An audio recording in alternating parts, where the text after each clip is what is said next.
right, welcome back. This is nstandthings with your host, Casey Smith. All right, let's get into it. After a bit of a brief hiatus, I have decided to bring the podcast back. I have, or will share with you a bit of some of the changes that have occurred in my life, and hope you enjoy some of the new things with the podcast. We're trying some video content as well as the audio, and hopefully in the future we'll be able to present some infographics and things like that to help kind of walk people through some of these case studies. You know, the purpose of this podcast, if you are new to nstandthings, is to really just try to bring education about neurosomatic therapy, try to educate the public on its benefits, how the body functions, how the body is governed, and what we can do to influence the body in kind of positive ways. So just kind of jumping right into it, probably I want to say my last recording was somewhere in the end of, or middle of 21 maybe. For those of you who don't know, we were blessed with two little boys on September 10th of 2001. And life has changed a lot. Anticipating the birth of our boys, we went into kind of heavy prep mode. And for us, we had wanted to have a home birth like we did for our daughter. And with the just inherent risk with having twins, we had to opt out of that. So with that being said, we really had to get on a good page, my wife and I, on how the hospital birth was going to go. For us, it's not our first choice. For some it is. That's totally fine. And, you know, going into that, we tried to arm ourselves, in a sense, with as much knowledge and, you know, good practitioners around us, sort of a thing. So we hired an outside doula and things like that for the birth, which thankfully she was there. She was definitely needed, and greatly appreciated that she was. But yeah, so we're going to touch a little bit on kind of what changed with me and what it, you know, having two more children introduced to our family very unexpectedly. You know, one would be one thing, but to have two is quite another. So we're going to go through a little bit about, you know, what's just kind of changed with me, and, you know, maybe how I've developed a little bit as a father, as a man. We're also going to get into some prenatal stuff, some postnatal stuff, basically get into, you know, pregnancies, things you can do to help women that are pregnant, things that I've done to patients of mine, some case studies and things like that. I also have developed a good relationship with our doula, some other specialists and stuff in town, and it's great to see or to learn more from them, and then to try to, in a sense, overlap the neurosomatic therapy knowledge on top of what they're seeing, and how the body's changing and what's occurring, and how we can really try to help mothers stay in a much better position throughout their pregnancy, and then have the most optimal birth they can possibly have, and then after the fact, follow up with the child. One thing that I really wasn't aware of until the birth of our twins was, you know, we had a vaginal birth, obviously our daughter at home, and then the boys were vaginal as well, but they were in a hospital, so different position. They weren't, you know, in a tub, that sort of a thing. But there was two of them. There's excess pressure there. And then, of course, comparing our own situation to that of patients of mine that have had C-sections, had traumatic pregnancies and things like that, and looking at children after the fact. And some of the things that we would like to be, you know, addressed in, say, the AFGAR protocol, for example, when they're checking the vitals of the child, some of these things could be resolved early on, or at least be addressed sooner rather than later by a neurosomatic specialist. That if you can address these problems aren't going to perpetuate onto the future and potentially, you know, maybe cause a pelvic inequity, put your child in a position where they are going to have, you know, a lot of cranial asymmetries, lead them to having dental issues or migraine headaches. There's a variety of different patterns, and I'll share a little bit about, you know, what we've kind of noticed with the boys too, doing some therapy with them after they were born, and of course what we did for Mama too. So let's jump into it. I will say when we had first discovered we were having twins, I describe it to many of my patients like I do when I get treated sometimes. You know, I started cackling like the Joker. I had this this just obnoxious kind of laugh, and my wife still comments on it to this day. And she was like, you were making the weirdest noises.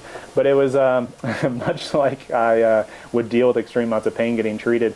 I mentally really couldn't wrap my head around, like, oh my gosh, like, we went from having a sweet little girl to, hey, overnight you've got, 2 more children.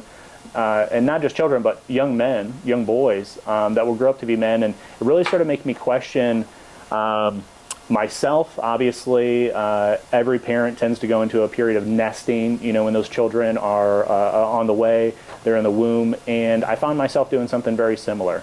We definitely had that nesting phase with our daughter.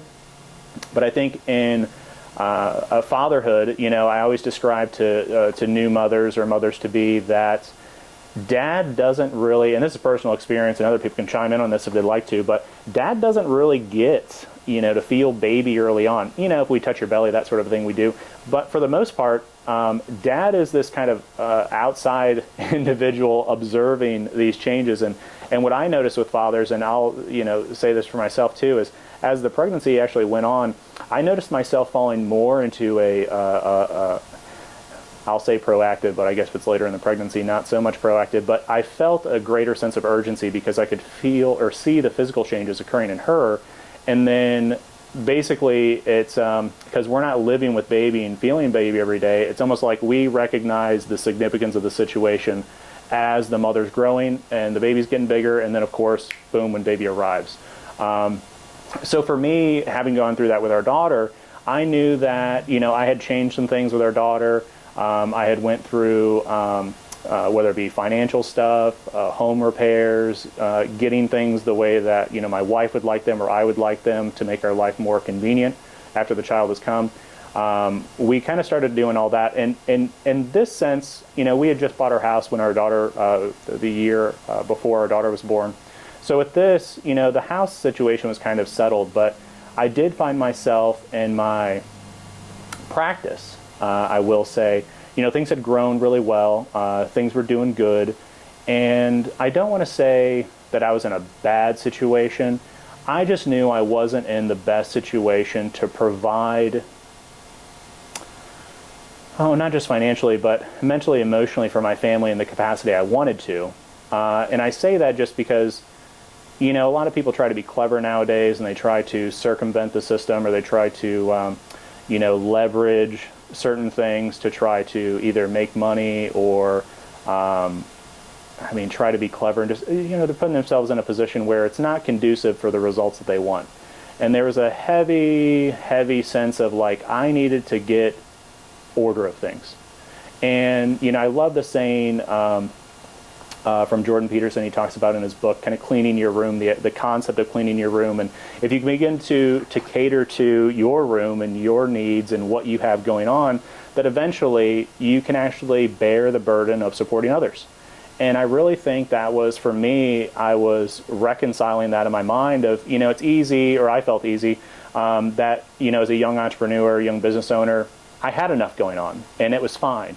And then my daughter came into the picture, and it was more just adapting to life and the changes of having a child and putting their needs before your own. But I really didn't feel this strong sense of urgency of like I needed to make some great life changes. And with the boys, I just felt, I don't want to say this in impending doom sense, but definitely a feeling of like, hey, you need to get things in order, because not only do you want to lead a good example for your children, but you don't want to have unnecessary stress, anxiety, things like that coming into your life based off previous decisions you've made or things you've let kind of carry into the future. And for me, it was just, it was a real eye-opening experience of like, okay, we can do better, we can live better. What can we do? What kind of changes can we make to help align ourselves to these boys coming home and having a healthy pregnancy? And for me, that really led us down a path of, getting new vehicles, not overspending on vehicles, not getting something because it's the latest and greatest and you feel like you deserve it. I will say that I will say that I encountered some knowledge that I guess I was aware of to some extent, but again, we all like to feel clever and like we're doing the right things. And for me, I'll say, I guess the simplest way is, debt to income sort of a thing is a big factor. And COVID was a big wake-up call for me in the sense of, you need to have that foundation that's built to last. And thankfully for me, I did, but that foundation didn't expand the way that I wanted it to. And what I mean by that is, I had, client base and stuff like that. That's great, but I wasn't leading my family because I didn't feel this extreme sense of pressure from my family yet. But as your family grows, you feel this greater urgency of, I need to straighten things out, I need to get things right.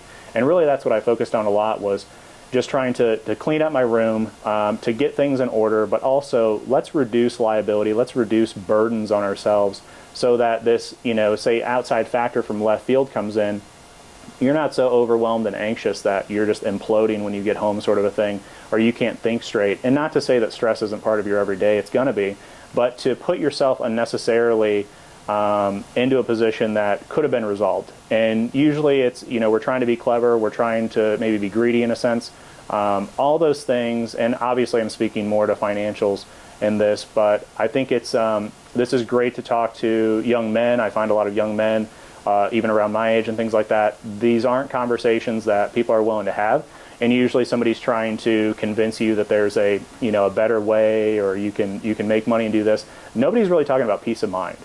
And the one thing I knew that I had to have when trying to do all this was some peace of mind, because you can't bring and steward your family the way that you want and bring all these extra things about without things actually working well. The machine needs to be well oiled.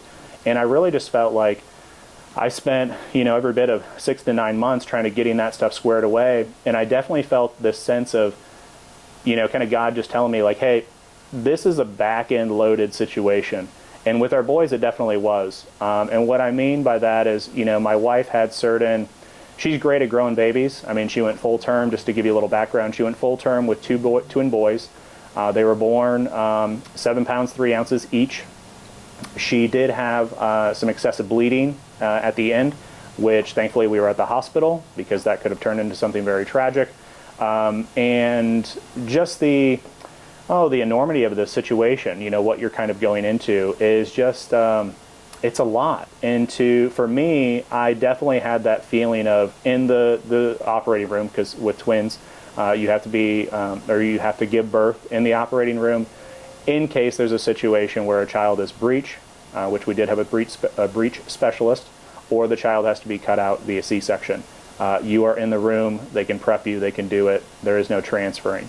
So when we were in that operating room, I kind of in the moment was reflecting on, that previous almost year leading up to that point, and it seemed relatively easy as far as baby concerns, mom concerns were, but I knew I was doing a lot of back-end work in the background. And, when the boys showed up, it was all hands on deck. And it was a lot. I mean, I reduce it sometimes when I talk to people, but it really is so much for you to try to wrap your head around and try to handle. And there's, 2 more children to your family, plus another one that was obviously still in need of attention and all that sort of stuff.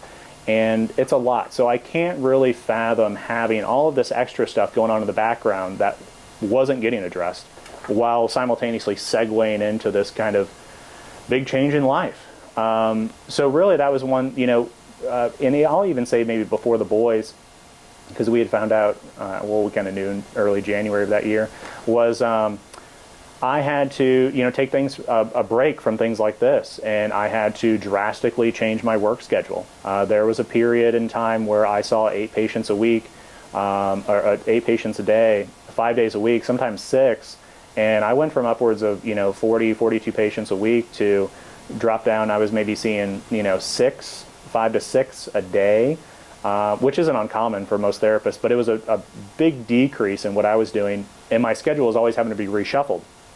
I was cutting time off the end, time off the beginning, just to manage the care for the boys, helping my wife out, keeping her supported, working with family members, kind of making sure resources were there, and kind of things kept moving. But it was all hands on deck. And I really realized, the work I thought I did in cleaning up my room, you kind of realize that when that burden of having a larger family or more individuals, resting on you, looking at you, needing that stability and support, it's really hard to juggle all this other stuff unless you've kind of built that foundation. And I realized even, with the effort I'd put in, things were still lacking. So things like this got cut out of my life, really out of just survival. You don't have margin in life to do things that you enjoy or maybe, are creative when you're constantly up against the wall and it's just nitty gritty and it's nasty all the time. And although we were having those trials and tribulations with the boys once they were born, I really feel like it was tough, but it needed to happen. And now, we're in, April of 2023. The boys just turned a year and a half, about a month ago. They're light years from where they were. We've, restored their gut flora and stuff like that from antibiotics that were used during the birth and then given after. And we made a lot of progress, but it has been burning the candle at both ends and, blowtorch in the middle. Having to, in my mind, rectify things, get things right to reduce the pressure on the family and kind of create that foundation. And I really feel like probably spring of this year, early this year, we've started hitting that groove where it feels like all that back in, that back-loaded kind of pregnancy where all the effort was showing up when the boy showed up has gotten better. We've got a grip on it, and I'm sure some of that's conditioning, but I'm also a firm believer that because I've taken the time and been intentional about straightening things out, this year has been much better, much more enjoyable, which makes me a better person, nicer person, and more enjoyable to be around. Your children want to spend time with you, your wife wants to spend time with you. Pardon me. When you're always running, and it's, just chaos and spinning out of control, you can't really, make the forward progress you want. And I've just now kind of gotten to a point where we have the margin back in our lives. I have, curtailed my my schedule to be convenient for myself again, to have that margin so I can squeeze those extra things in and still maintain a balanced home life. But I will not, lie to you. It's taken me 10 years to get to this point. I was just doing some simple math the other day, and I have had my practice, Sarasota Pain Treatment Center, for 10 years now. And some rough math, not anything too specific, but roughly on hand, probably, or hands-on, about 20,000 treatment hours, which I was astounded to hear that number. And I was just like, holy cow. But, early on, I've always believed, especially when it comes to, neurosomatic therapy, but any concept, really understanding something, is repetition. You got to get the reps in, you got to get the experience. And, my advice to a lot of new therapists is like, get hands-on bodies. In the beginning, you don't have as much money, you got more time, you're going to have to sacrifice one or the other. And if you, rise through the levels and you start making a better income for yourself, you're going to get to a point, you're going to realize this, where your time is becoming more valuable because you're desired for your techniques and what you can actually do, that you don't want to, or not that you don't want to, there's a trade-off that occurs. And that, now that your time is utilized more, you're going to have to give up what you have more of. And usually that tends to be money. And, for me, that came down to having an acupuncturist, for instance, that we would consult. Doing more natural kind of alternative remedies, healing treatments, stuff like that for our boys and daughter that are kind of outside that Western scope. And, as I created that margin, refined things, and, kind of started making better trade-offs, I realized that I could spend my time doing what I was good at, and then use, the resources from that to kind of help these other things in life. And I didn't have to be there as hands-on trying to fix it all the time. And, for me, it was just a really kind of eye-opening that, like, hey, you were able to sustain this and recultivate this, resculpt it in a sense that I could keep going. And I could make the necessary changes and refining, but still make that forward progress. And it's just, it's a lot, but it's, you're helping people along the way. You're learning a tremendous amount, and it's really just, it's great. So, I will say with that, my career has, I'll say, begun to shift. I can see the cruise ship redirecting itself. And, basically, I've just noticed that my desire to want to work just nonstop is no longer really fulfilling. And the reason it's not fulfilling is, I've done so many reps, I've almost got to a point where I'm more curious. So I'm looking for people that are more rare, more complicated, things like that. And they're not every day, right? I have very basic people some days. But I love those opportunities when I get new people in that really stretch my mind or really make me use kind of all of my tools, everything I've gained over time. And with that has made me begin to think differently about treating in general. Who I treat, who I'm reaching out to.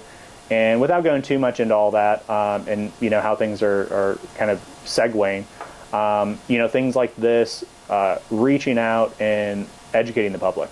There's always been this belief that if we just had enough neurosmatic therapists, like the world would automatically change. And I don't necessarily see that. Results shift things. So we really need to get people to a point of where they're understanding, I'll say, some of the natural laws that govern the body. There's a big educational component. But if we can get people to a point where they're understanding that their general practitioner is lacking because of a lack of knowledge, and that if we were just to understand some of these basic principles that govern the body, I believe there's people that can actually get themselves out of, not terrible situations. You're always going to need an outside third party to come in and maybe do things that you can't do yourself, or a second party. But there's always something that can be done. And it's interesting with some of as I've refined my knowledge and seen what's really important in the body and what the body really cares about, it's been interesting to see how people can get better, and they can make some subtle shifts, and whether it be alleviating pain or just getting a little more margin so they can make it through to their next appointment. It's really interesting on, self-therapy, self-instruction, things like that, people actually getting better and noticing some results from that. So with all that being said, the podcast, my tool product that's out there, there's some things that are in the works, and hopefully some things that'll be coming together that will not just provide knowledge to the public, but provide the tools, resources, and guide to try to help ourselves. Try to understand how the body really works, what the body really wants. And if we can just go with the flow, if we can just do what the body wants us to do and work alongside with the body, you'll realize that once you get the body to begin to change, it knows where it should be, it knows what it wants to do. Like other therapists say, we're facilitators. I believe that. We're getting something to change. The body has the infinite wisdom. The body is going to do what it knows to do. And the only thing that's kind of standing in the way is either getting gridlocked or maybe some soft tissue patterns. And if we can change that, well, we can change people. We can change people.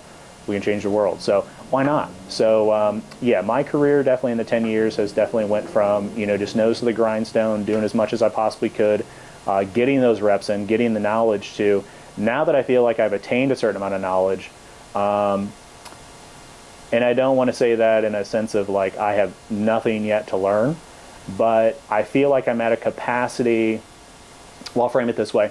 I will say I never had an issue public speaking, explaining what I did, but I would have an issue when I spoke with doctors.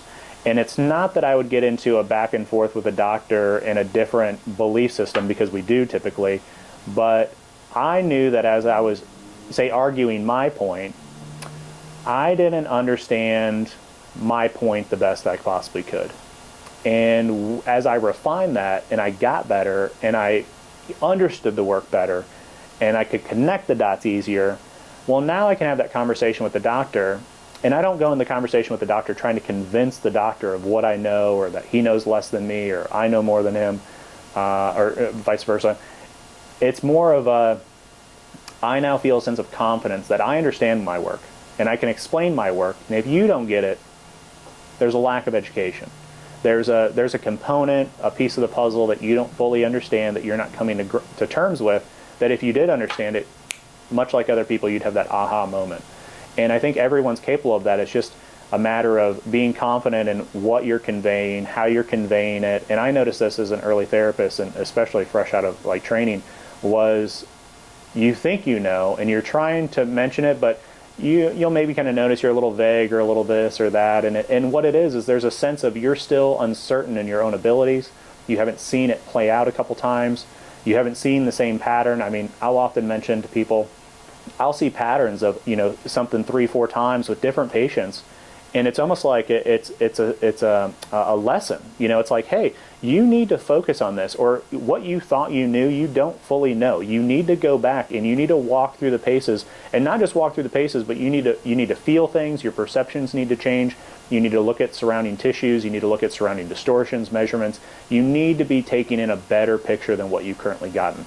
And I know when those things start to happen, I know I should be tuning in now, because it's happened so much in the past. And when I would focus, boy, would I get results, because I'm refining that knowledge. And again, with that refining, you're now better equipped, better capable. You can convey a better message. You can educate people better. And just everything really starts to click in a much, much better way than it does when you're early on. And again, it's not that you're trying to prove people right or wrong. It's just that we're trying to convey a very simple message of how the body corrects itself, how it should be functioning. And if we can understand those mechanisms, and we can get the body back to a sense of symmetry and lack of imbalance, issues fade away, and the body's fine, and it's back to homeostasis, and all is well. So yeah, just we'll probably in a future episode get into a little bit more of some of the different things I'm involved with, what we're looking to bring forward in the future, kind of what we've been working on in the background. Although I haven't been doing the podcast, for instance, that doesn't stop the ideas in the background work. I will say I'm definitely one of those individuals that I will be up until midnight doing things, and you may not see them. And then when they do, all of a sudden, it seems like 100 things are happening at once. And it's not that it's just happening. It's that it's been looked at, refined, figured out. How does this connect? What does this do? So yeah, hopefully in some future episodes, we will be sharing a bit more of that. And yeah, hopefully you guys can continue on our journey. Now to get into some of the pregnancy stuff with the boys, with my wife, I'd mentioned having to be in the operating room, having the potential for a surgical procedure. Thankfully, we didn't. We had arrived. Pardon me. We had arrived on a Friday. There were some delays, and once we got in, we got situated with the hospital room, all that sort of stuff, and we were told, shortly thereafter that we would end up in a operating room for the actual delivery itself. And just as prepared as we were going into this situation, some unexpected things happened. Thankfully, our doula ended up coming to the hospital. She wasn't anticipating to stay, but they allowed her. And mind you, this was like kind of, I'll say, I don't want to say end of COVID. I don't know. It was when COVID was lightening up, sort of a thing. So they were a little strict with who was there, who wasn't there, but she was also credentialed as a nurse. So I will make this recommendation. If you do get a doula and you plan on doing a hospital or home birth, I have many patients doing both right now, that doula is a great sidekick. You have a partner there. She is educating you both along the way. She is there as a resource during. And thank God ours was there, because I ended up getting food poisoning at the local hospital. Just got a junk burger from the cafe. And within a couple hours, I'm watching my wife go through the phases of, they did give her a bit of Pitocin. We did find she was having contractions when we showed up, so that was a good thing. But they give her a little Pitocin to get things moving. And there's a couple documentaries that you can look into about, births and Pitocin and stuff like that. And if you know, you know. But I will say the one thing that we were grateful for is the midwife that worked for our doctor, as well as our doula, were both very conscious and aware of the fact that once those contractions started coming, they were adjusting that Pitocin. They weren't just letting it go full throttle, which oftentimes can put the baby in a state of distress, is what it is. But thankfully they were mindful enough to, kind of let off the gas, so to speak. And as all that was happening, I could just feel my gut churning and churning. And at a certain point during the night, I feel bad for my wife. I was useless. I was completely incapacitated.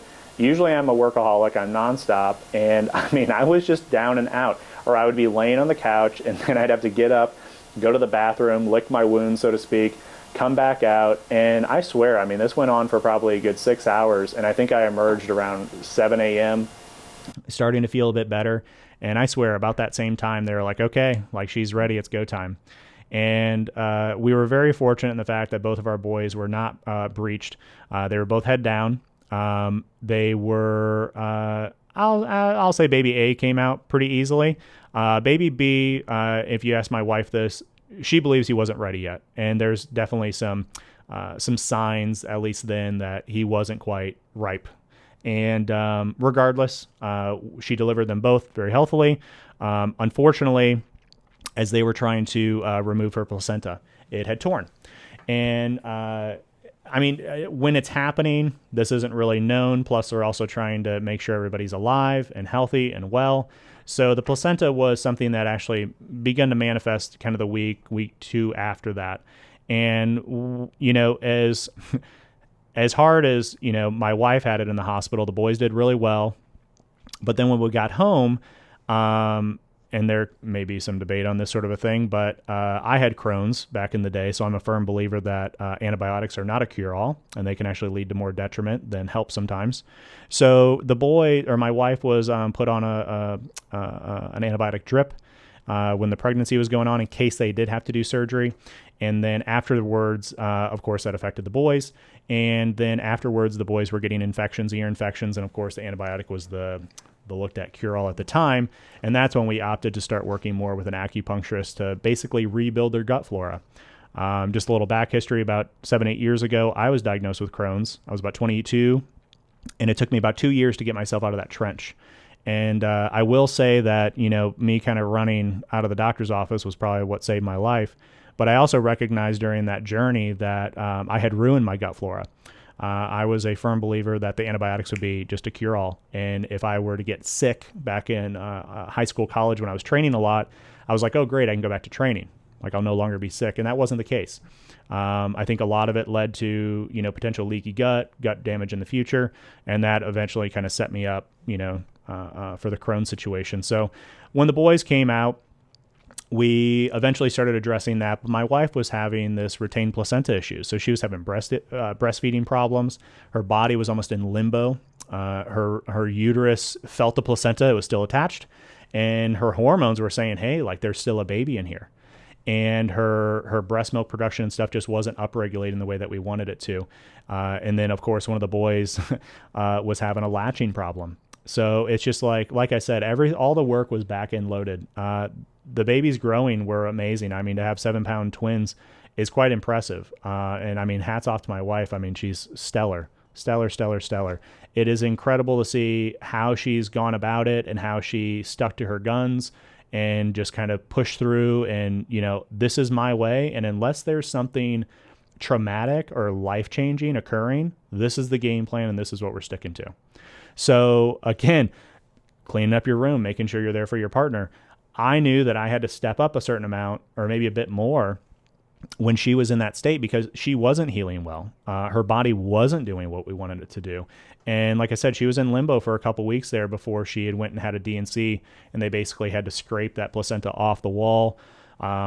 Thankfully, it was an outpatient procedure. We had her back home, and within, I want to say, a couple days, she started her milk supply upregulated it. And again, if we can understand these natural regulating things in the body, whereas, you're having breastfeeding issues. Well, if you have a retained placenta, because it tore upon removal, well, there's maybe, it's like you're trying to shift gears in a car and you're not hitting the clutch. You're just grinding gears the whole time. Your body's trying to make things happen and it can't, and it just needs a little assistance. So, just like they had to do the D&C, could be just the same as me, mobilizing someone's cranial bones after a head trauma in a car accident, right? It's just your body's stuck. It needs a little assistance, a little push in the right direction. And then all of a sudden it just picks up and does what it needs to. So, other than that, I mean, obviously the typical recovery and stuff like that, was, not lengthy, but enduring. I mean, it was tough because she's trying to do her role. I'm trying to do my role. Plus I'm also trying to, provide and run the office and things like that. And it's a lot. But I will say that, I mean, could it have gone better? Yes. But I'll take the way it went. It was tough. There were definitely some hard moments. But it could have been way worse. And I've heard of some stories that were way worse. And I've, recently heard of some folks we know that had lost a child, and I just can't even fathom it. So yeah, I mean, if bad is the flavor of the day, I'll take bad as the flavor of the day, if you know what I mean. So I will follow up with this in regards to all that is, when it comes to cleaning up your room and just kind of like getting things in order, one thing that, and I'll hear this a little back and forth with patients sometimes, is maybe they're not 100% on board with what their partner wanted to do. And I'm going to tell you, it's much like raising your kids. If you both have different ideals and stuff about this, it's going to get a little shifty. You're going to have problems and it's going to become contentious between you. So, we had things outlined like, the do's and don'ts in the hospital, what we want, what we don't want. We also, thankfully, the midwife that worked for the doctor, and this is something to keep in mind as well. If you are in the situation, you're going to be having a baby soon, or you and your partner are, is our midwife was great in the fact that she said, we want nurses serving this couple that are like-minded and not trying to cause conflict. Because guess what we don't want mom to have to deal with on day of? Conflict. So having like-minded practitioners around that weren't trying to educate you on the day of is really, really beneficial. The last thing a father-to-be or a mother-to-be wants to hear on game day is how you should have made different choices or how you should do this or shouldn't do that. Any decision made without time to reconcile, to think about things, to think of the good, the bad, the ugly, if it is made in haste, it is going to be a bad decision. I mean, unless it's life-threatening. If they're saying, hey, you need to do this C-section or you're going to lose your child, well, we got to do what we got to do. But if we're splitting hairs over, vitamins, supplements, things like that, have it your way and be on the same page with your spouse or your partner so that when you go in, if she's knocked out and unconscious, she can be confident as you as the father executing, or if you're the father and you wanted things to go a certain way and you're like me, incapacitated on the couch over some bad food, you want her to make good decisions. And I will say this, my poor wife on the table when we're trying to get baby B out, she finally had that moment, or no, I'll say before even baby A came out, there was, and I love this nurse for even being there. She was definitely a veteran nurse. She had twins herself. She had 9 children by herself, throughout her lifetime. And she was really, I feel like a lifesaver on game day because she really kind of, spoke into my wife in a way that I couldn't, as a mother, and was just like, you got to do this and you can do this. And there's no reason you can't do it right now. And I mean, she was really, she helped everything, but she was really just like, hey, you wanted it this way. You have the opportunity. You need to seize that opportunity. And I want to say it was in maybe the first 5 minutes or so of getting into the operating room, and everybody's getting settled in position. And of course, we've got half the hospital there because how often does a woman have 2 babies naturally or vaginally with no drugs? And the minute my wife gets rolled in and situated, she's like, is it too late to do the epidural? And mind you, if you knew my wife, this would never be like on the table of a possibility at all. And the nurse, the elderly nurse that was there, she was just like, she goes, nope. She goes, you wanted it your way. We're going to do it this way. And it was, again, one of those moments where when she began to falter in what she wanted, even with that other nurse there, I was going to push, unless something life-threatening, life-changing was about to occur, this is what we wanted. And we didn't want this for X, Y, and Z reasons, so we're going to stick to this path. So whether mom or dad isn't available, you both need to be on the same page of like, this is the game plan. We are following through with the game plan, regardless of what changes. We're only going to make changes, again, if they're life-threatening. So I'll just kind of, I'll get off my soapbox there, but I definitely see if you can't get the birth down, I will say you're going to have some struggles raising them. If you couldn't agree on that stuff, there's going to be some other stuff that comes up down the road that you're not going to see eye to eye on, and y'all got to be able to work that out. And if the first, that first round, you guys didn't get worked out, and it was, someone feels a certain way about something that happened, you're going to see that same cycle happen again and again and again and again and again. So I'll just throw that out there. But again, you got to step up. You have to know what you want. You have to take in information, but you ultimately have to execute on a decision for yourself. And I will say that's one thing my generation seems to struggle with is decision making. this, paralysis analysis. Like, you can't stay there. It's not helpful to you. And actually, I forget where I heard this quote, but it goes something along the lines of, discipline weighs ounces and regret weighs tons. And when I heard that, I was like, holy cow, talk about, something to carry in my backpack for the day.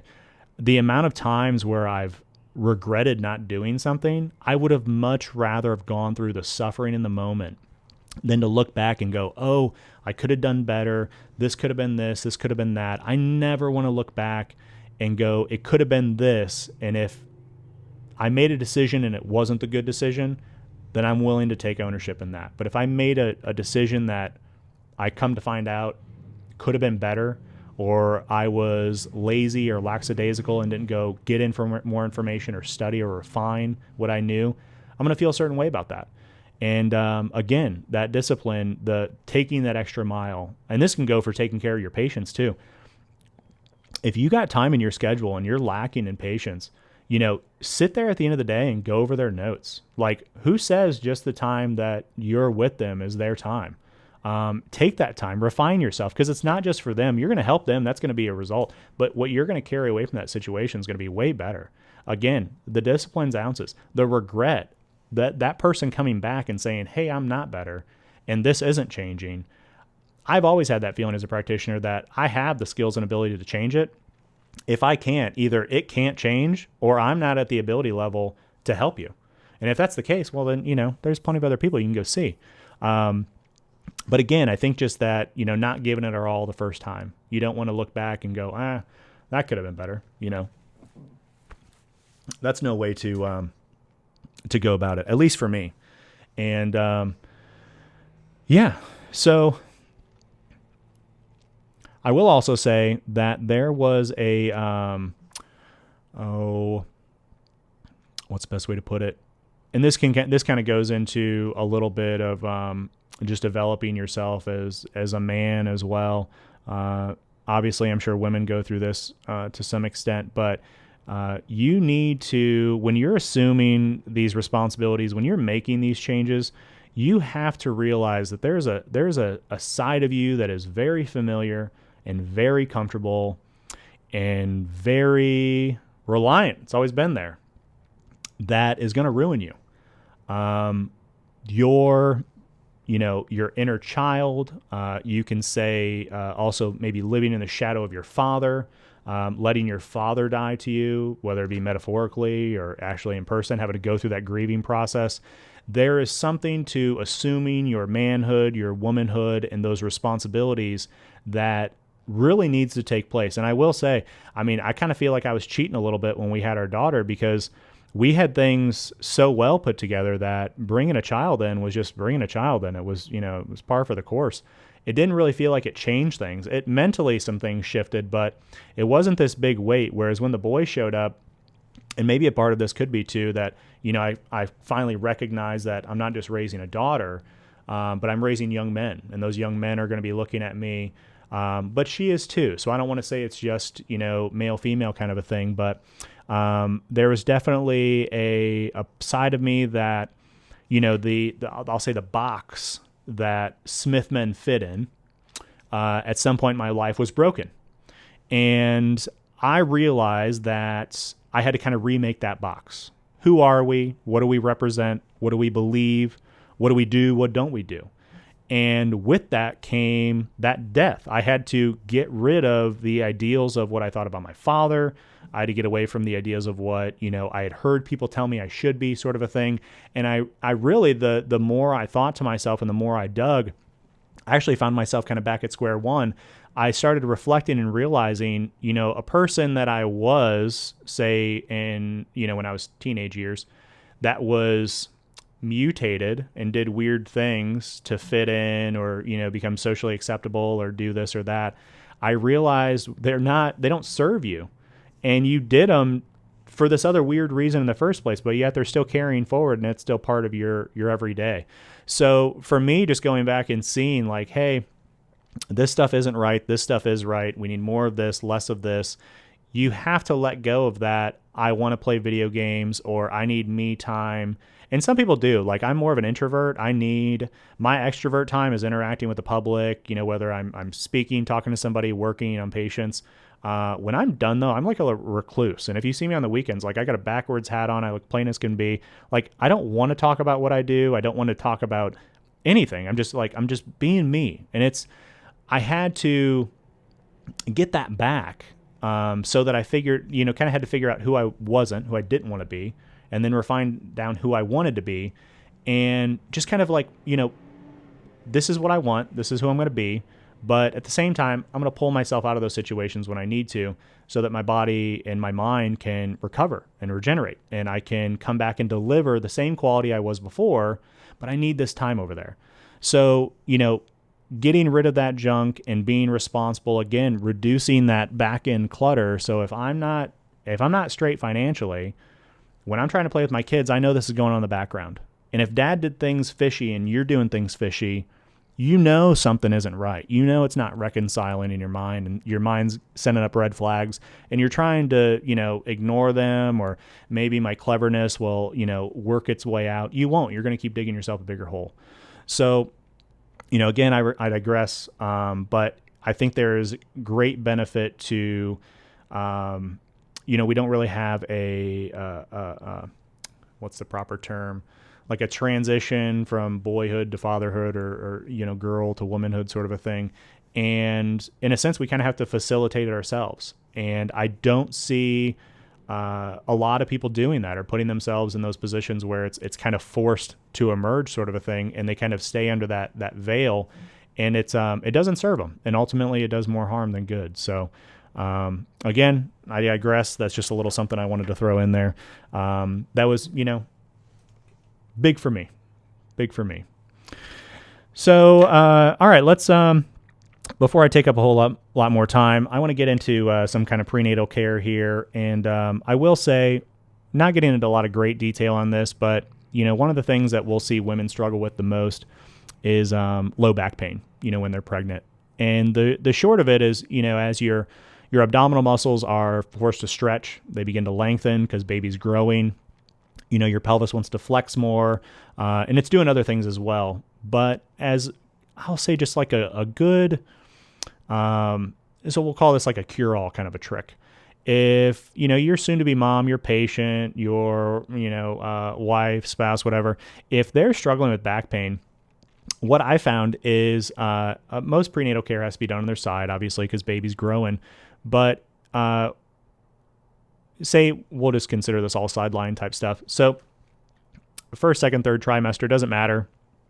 Make sure that as mom is growing and baby is growing, that you continue to check the internal obliques, external obliques, basically keeping tissue healthy so that if it needs to contract, it can contract and adapt to the new position.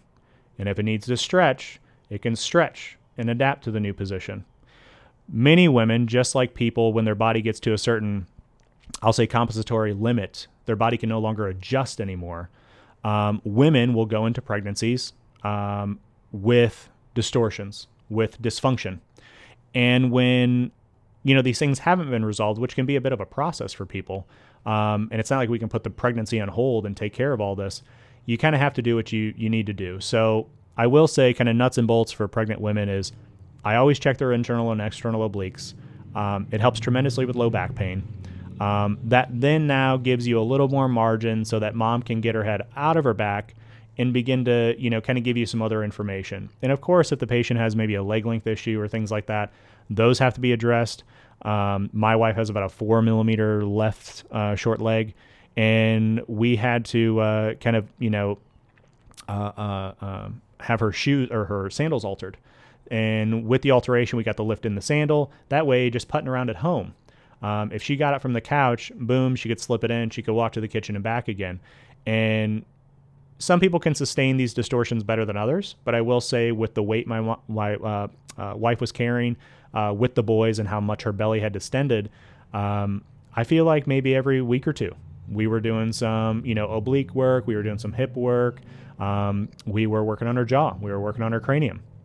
If this person, and my wife is one of these people, if they're hypermobile, you're going to have a stronger tendency for some of these things. So you're going to have to go back and spend a little more time checking it and kind of think about, everything connective tissue wise is looser than it was before, and they were already hypermobile to begin with. So if you can try to weight train, do some stuff like that going into the pregnancy where you're still capable, that can be beneficial. But again, you become more and more limited as the pregnancy goes on and what you can and can't do. So cranial work is really, really significant with the pelvic distortions.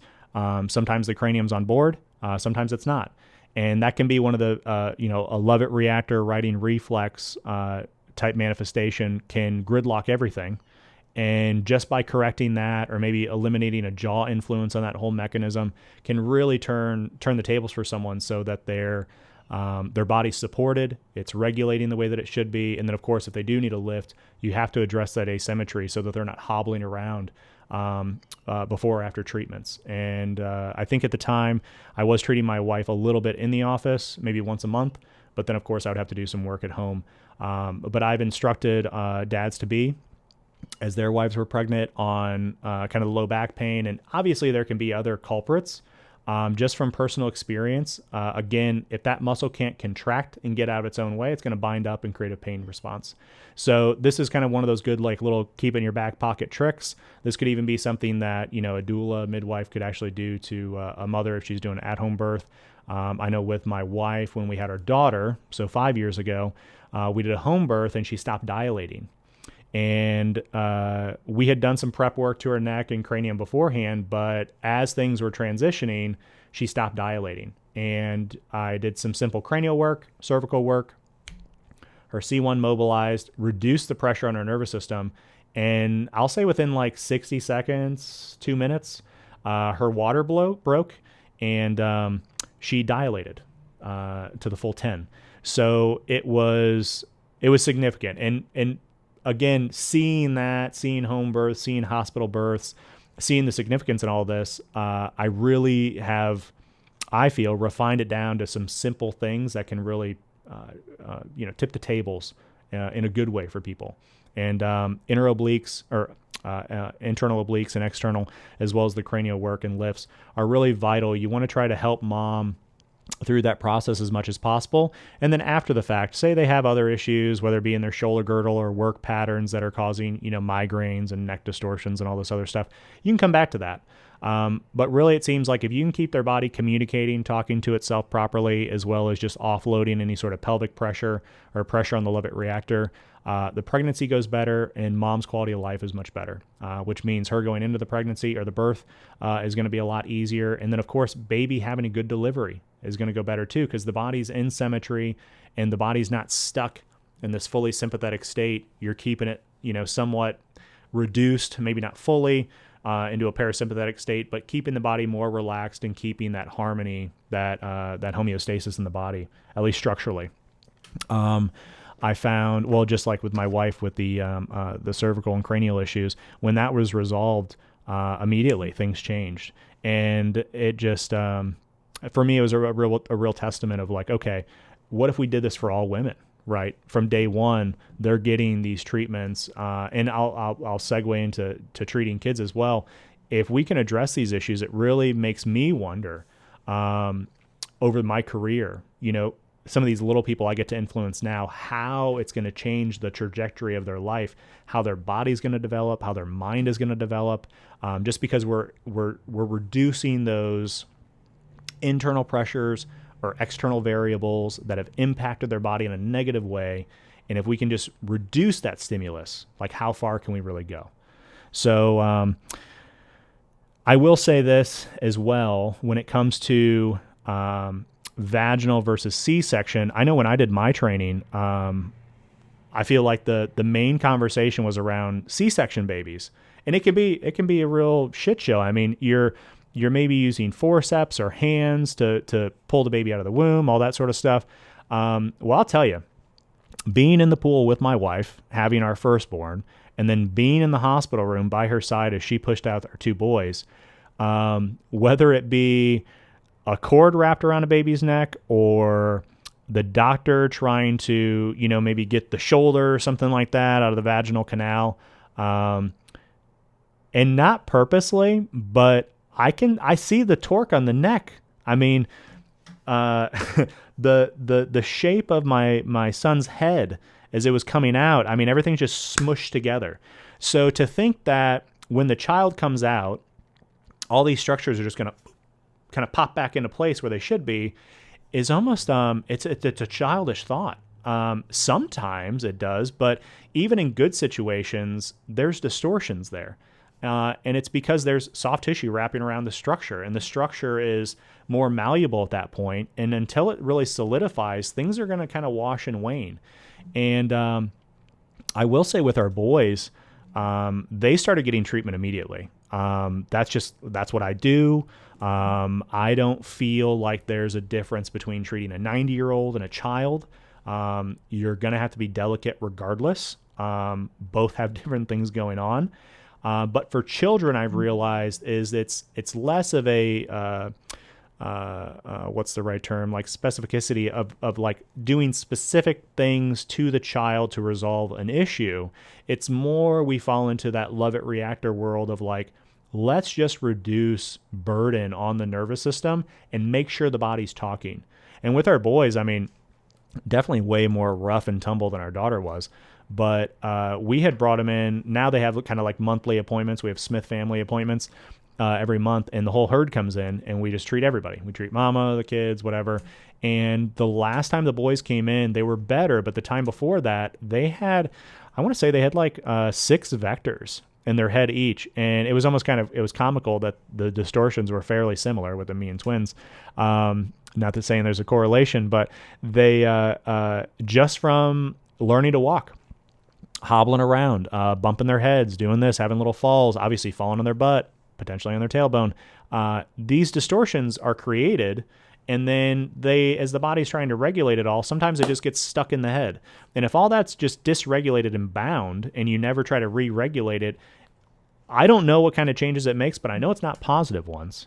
If a dysfunction at an early stage can lead to migraines down the road, or a potential leg length issue and scoliosis down the road, it really makes me wonder what other things that we see in modern children, modern society, come as a long domino effect from that child not being treated and things put back into symmetry from day one.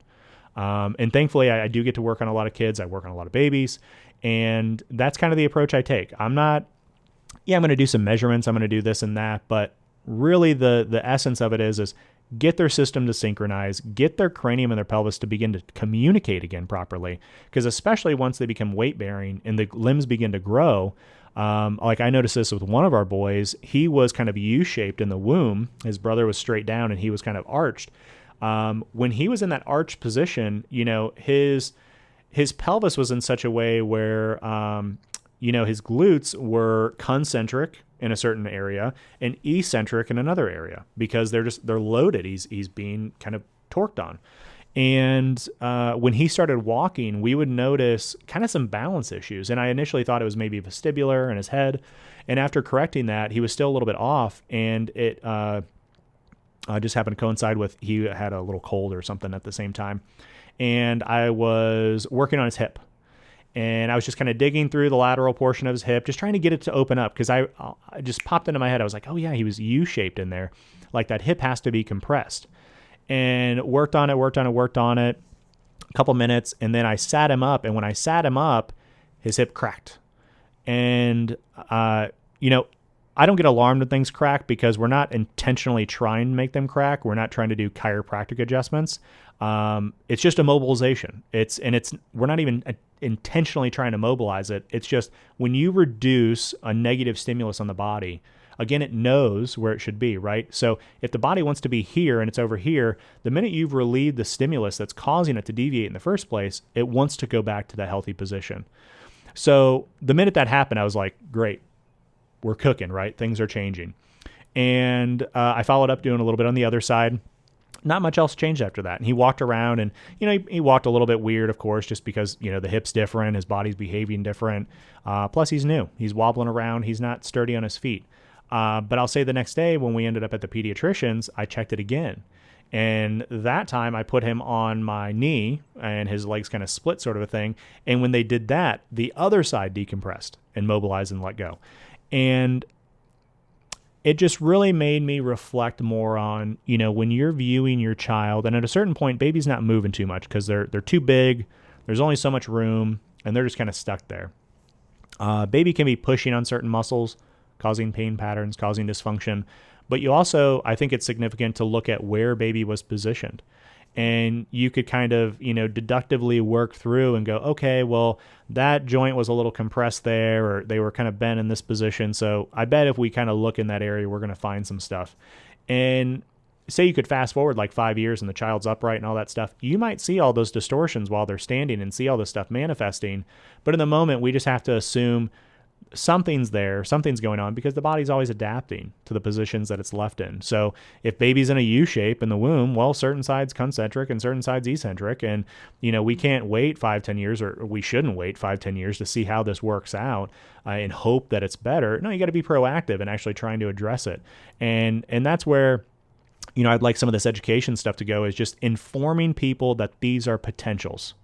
These are out there. It can happen, may not happen. Your child may be great and not have any of these problems, but the people that do, boy, I bet they'd love if they had this knowledge, especially if it's going to prevent their child from, having further issues in the future, or issues that seem new when really it's been just an accumulation of things, year after year after year after year. So I will say, on top of that, there's, if we got the change that we would like, I'll say, in the system itself in Western medicine. And we actually got to be part of that APGAR protocol. I know my instructors always used to say, boy, it'd be great if we could be there in the room, right? Because we could do a simple mobilization, a simple atlas correction, and we can get rid of torticollis. We can get rid of reflux. And not that it would just go, it'd be perfect after that day. But, I recently just started seeing this little girl who's probably 3-4 months old. And she had a significant tilt. She had a significant atlas rotation. She had projection. She was having reflux issues, all of these things. And here, mom and dad, it just seemed like they had fire after fire after fire. And yet nobody could take a step back and go, well, baby was in this position and this was happening and this was happening. And there was a term, they did describe how she was positioned in the womb, but it was like she was a lawn chair folding up on top of herself. And it just, her neck was torqued in a way that, how could it not be projected? How could it not have a rotation component or something? And, you can try to PT your way out of that. But if a tissue is dysfunctional, we have to really look at things differently. As if there is a state of dysfunction, there has to be some capacity of inhibition. And if we see the inhibition as weakness, and we always try to add tone to that inhibition, we're actually strengthening imbalances. And neurologically, your body doesn't want to do that. So it's almost playing a game with you the whole time. Not like a fun game, but just kind of like, hey, can you stop doing that? Because you're adding to the dysfunction. And sometimes, and I think this goes for like PT and chiropractic as well, sometimes for chiropractors, they get the bone moved the right way. And it helps because the muscles are pulling it the opposite way. But you hear people that have a bad adjustment, and you can classify it bad as whatever you want to, but the body was asking something of that bone, and you moved it differently. And the minute that person stands back up, it doesn't want to stay in the different spot. It wants to go back to what the body was asking it to do in the first place. And physical therapy is the same. If you have a bicep that's in spasm, that's in a state of trauma, and not that the trauma just happened, but that a trauma occurred, the body remembers that. It remembers that moment, and you have to get those neuromuscular junctions to release. You have to get that soft tissue to get healthy again. And now all of a sudden, the body's willing to make changes. It's willing to get stronger. And I've had people in the office where, where we do some, I'll just use bicep curls as an example. They struggle lifting 10 pounds, and then we do some treatment, and all of a sudden they can lift 20, 30 pounds, and they're moving their shoulder, doing things that they couldn't do before that would elicit pain. Well, it's again, just recognizing that dysfunction's there. And if we can clear the dysfunction or get the body to regulate better, things just get better in general. The body improves. So if anyone does have any new babies out there or babies on the way, if you are a therapist, treat them. Or if you don't feel confident, take them to someone that can treat them properly and, pray that it's just a little thing. And if it is a big thing, pray that they have the resources to take care of it. The little girl that I'd referenced, I think I've seen her roughly 3 times now, and the torticollis had seemed better. I think her parents noticed it had regressed slightly when there was a little more space between some of our appointments. But again, the other good thing for little ones is they don't need long session times. These tissues are fresh. These bodies are fresh. They are willing to change. They are willing to accommodate healthy changes. And you're not dealing with somebody who's 50, 60 years old. They've had multiple car accidents, multiple traumas, surgeries, scar tissues, you name it. You're battling much less at that infant stage than you are later in life, which begs the question, if we get to that child early, where do they end up when they're 60? Because it's got to be in a much better position or place than someone who went untreated at all. And obviously there's different variables in life that can affect your longevity and your health and your well-being later on. But say if we run perfect parallels, perfectly healthy lives, someone who's dysregulated is going to have many more issues and many more things manifesting throughout their lifetime than someone over here where they were addressed early on, the system was re-regulated, and now the body's back into a sense of homeostasis where it's happy. So, yeah, just a little something there, a little takeaway. Now, I will say, kind of, talking about some case studies, I have had an influx of, and I'll relate this to men and women. I've had some women come in that we've done uterine specific work or ovarian work, and it's helped hip and back pain. It can reduce, what some may consider like a sciatic symptom. I'll nitpick sciatica because people will say sciatica, but it's really this and not that, or the pain pattern's really over here and it's not the traditional pain pattern. Regardless though, I had a mother come in who, she had 2 children. After the first one, she had some pelvic floor type imbalances and some pain and things like that during intercourse. But after baby A, boom, she was great. Like life seemed on the up and up. She felt almost like a miracle overnight. Life was better. Things were doing what they should be. And I forget the distance between the 2, but she ended up having a second baby.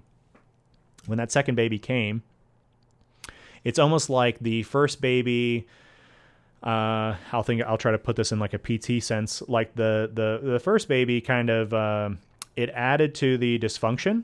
So it kind of increased some tone. Not that she was trying to like strengthen something, but it added in a positive way.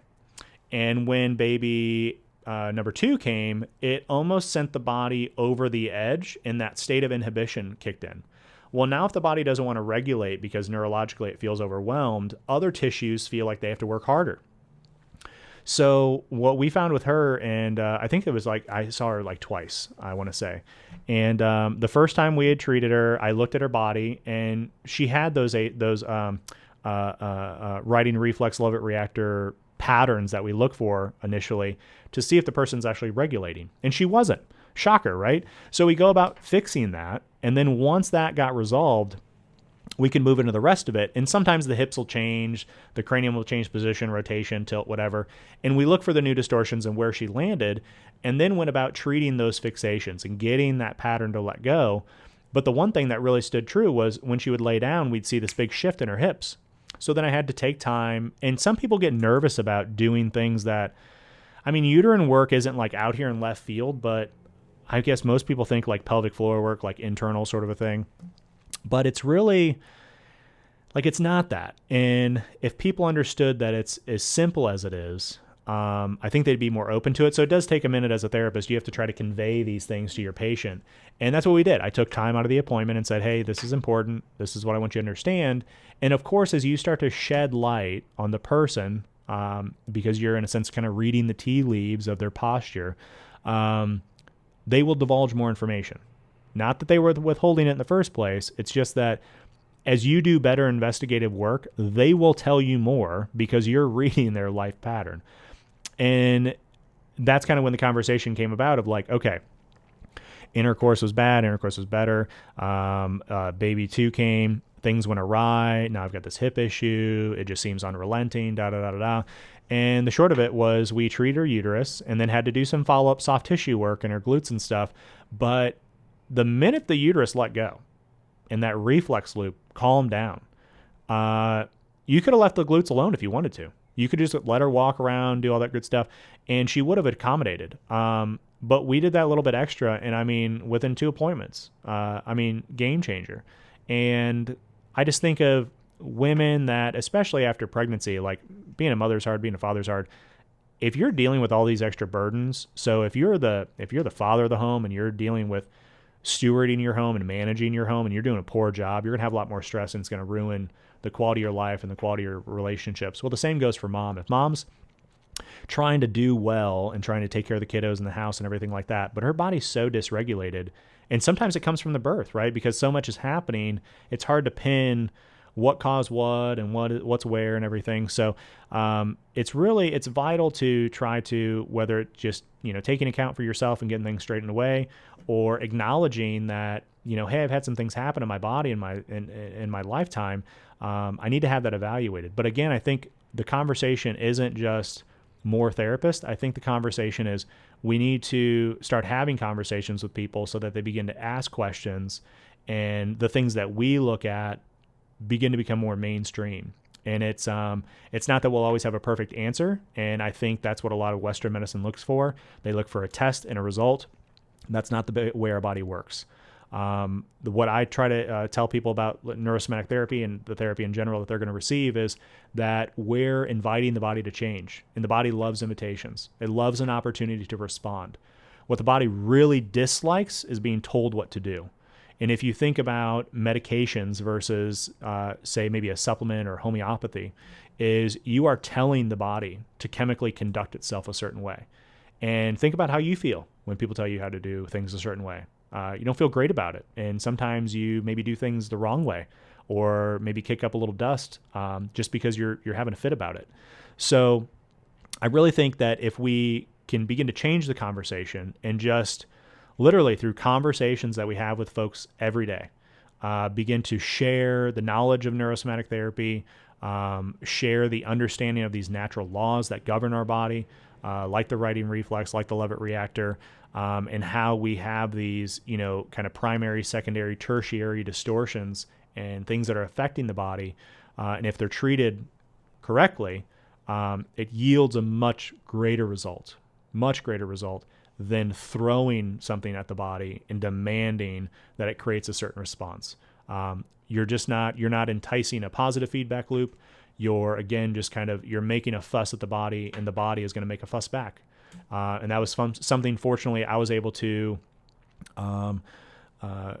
just kind of stay away from, not necessarily escape from, but, I was advised to take a lot of, I believe the one was a cancer drug, autoimmune drugs in general, when I had my Crohn's diagnosis. And I really think about if I would have chosen that path, where I would have ended up compared to not having taken it. Because by not taking it, I put a gamble on myself, which I was, way oddly okay with doing compared to trusting a doctor, which may seem weird to people. But there was a part of me that just kind of pulled me that way. And as I learned this work and gained other knowledge that helped me healing myself, I realized that everything I was doing was having a conversation and a relationship with my body and trying to get us both back to being in good shape, instead of, if I took plan B, would have been drugs, tests, bone marrow issues, blood issues, potential side effects in all sorts of ways. And it's just, I don't know, it's even before getting into neurosomatic therapy, I really feel like I had something pushing me, guiding me, and like, this isn't the only way. And I feel like a lot of people have that inherent conversation with themselves and that kind of background noise of like, hey, this could be better. Like, you're doubting yourself a little bit. And it's really just because they haven't been exposed to knowledge. Because I talk to many patients that have had a conversation with their doctor and then had a conversation with me, and I walk them through things the best I possibly can to try to explain what their doctor has said. And it's amazing to see the shift in the demeanor of the person and even their belief in them getting well change, because now they fully understand what's going to happen to them versus kind of vaguely understanding, just trusting someone who's not themselves to make the best decisions. And as a practitioner, it's very hard to make amazing decisions all day long when you're juggling so many different people. So even when I have patients come in for the first time, I'll tell them, like, this is a partnership. This is a relationship. You are the one that's accountable for your health and well-being, just as I had to be. And I had to doubt what people were telling me, and I had to doubt what doctors were telling me, and have to go out and educate myself and do a lot of trial and error. I recommend people wholeheartedly do the same thing. Even if it's patients of mine that have been patients of mine for a long time, I make mistakes. I can doubt myself. I can, have little mishaps. Go out and seek that extra knowledge and try to just arm yourself with as much as you possibly can before, just kind of going out without a sword, so to speak. So, the back hip issues, knee issues, even one gentleman, which he had, and I'll relate this. He was on a statin drug, but he did have some prostate issues. So I'll kind of share this too, since he's a bit of a male story. The statin had caused, I forget the name of it, but it caused some atrophy in one of his, or both of his limbs in one specific muscle. And, I want to say he developed the atrophy after he stopped the drug, but the doctor was aware that, again, the side effect was there because they're telling the body to do something and it didn't like it. Well, here he come back 2 years later, and he was having a hip issue, pretty significant one. And we started with, because it just happened when he came in, again, you're getting education as a practitioner. He came in as one of my prostate cases that week, or that 2-week period. And I had a lot of gentlemen that were coming in with prostate problems that also had hip, low back type issues. And, much like there's reflex loops all over the body, that tension in the pelvic floor, pulling on everything. I always like to use the analogy of you have a trampoline and you throw a bowling ball in the middle of it. That bowling ball represents tension. The trampoline frame represents your structure.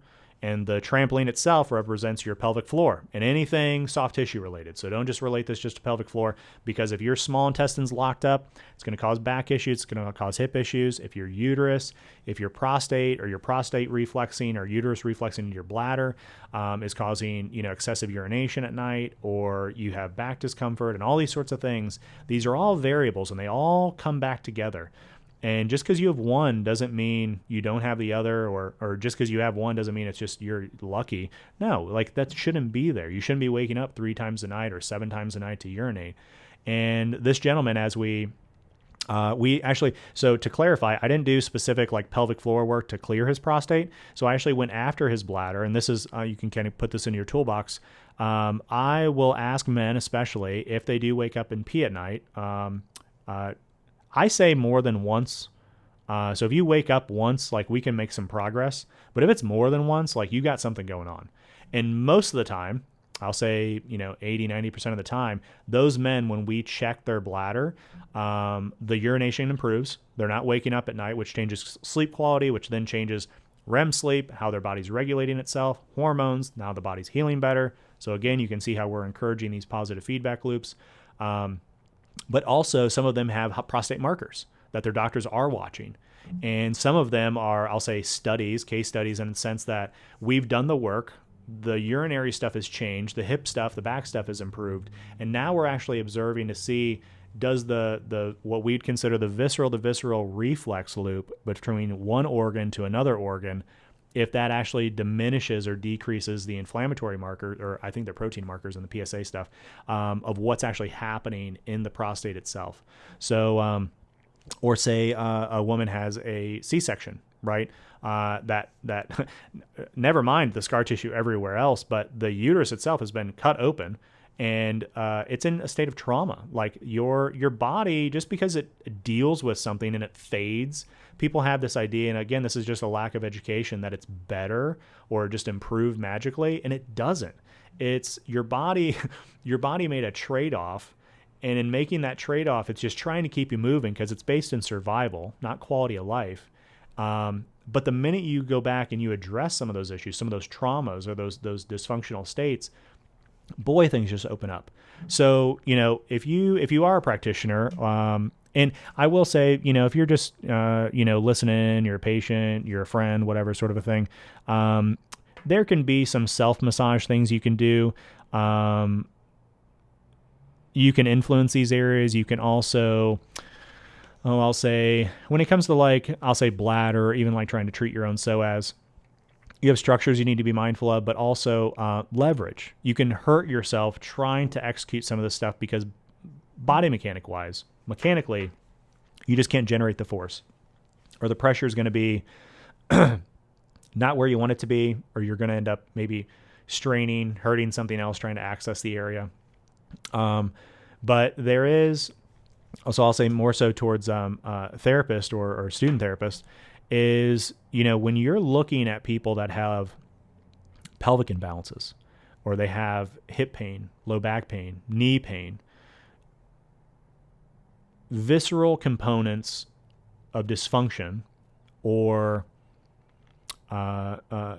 ignoring the righting reflex, or even say order of operations, like getting the body to correct and then reassessing for visceral dysfunction or for soft tissue dysfunction, really yields much better results than just going, oh, this person has hip pain, let me just throw the kitchen sink at their hip and I'm going to get that tilt to go away, I'm going to get that rotation to go away, and this, that, and the other.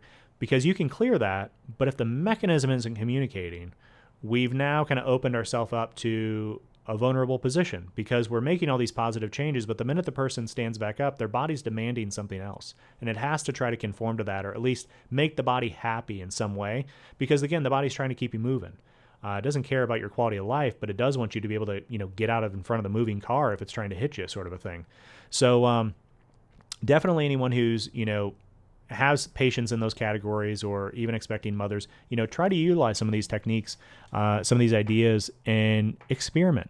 Try. It's a bit of trial and error. Not everybody's the same. It's not always a cookie cutter kind of treatment, but there is a lot of commonality in some of the things that we go through in life and how our bodies react, and some very basic things that folks can do to help their spouse, help themselves, etc.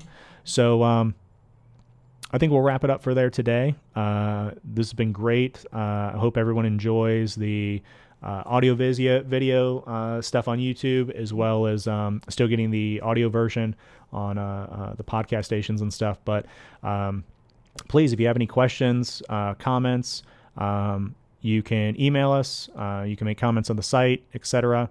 Or you can reach out to me personally if you have my number, or call the office. And, if you'd like us to talk about something in particular, or maybe emphasize, some things that I've come across or seen more in patients, feel free, send them in, and we'd love to talk about them.